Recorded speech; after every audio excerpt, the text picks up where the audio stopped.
ઓચિંતા ટ્રસ્ટીઓના કોણે કાન ફૂંક્યા, શું થયું એ અમને પણ ખબર નથી.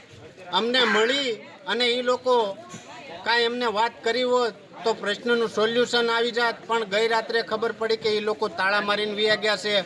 અમારો કાસો સીધો, અમારું સામાન, અમારા ચૂલા, અમારું બધું તાળા મારેલું છે. છતાં અમે કતપર ગામમાંથી વાસણ ગોતી આવ્યા, ચૂલા ગોતી આવ્યા, બહારથી બકાલું લઈ આવ્યા અને કાયમના નિયમ પ્રમાણે અત્યારે ભોજનની વ્યવસ્થા ચાલુ કરી દીધી છે બનાવવાની. 10 તારીખે આવીને રાતના 9 વાગે તારા દઈ દીધા.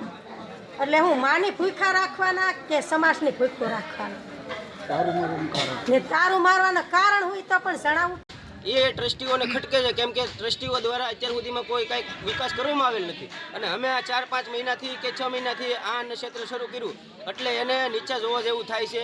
એના પર્સનલ ઈગો માટે અમારું અન્ન ક્ષેત્ર બંધ કરવા માટેનો આ પ્રયત્ન કરવામાં આવેલો છે, પણ આ અન્ન ક્ષેત્ર અમે કોઈ પણ સંજોગોમાં બંધ થવા દઈશું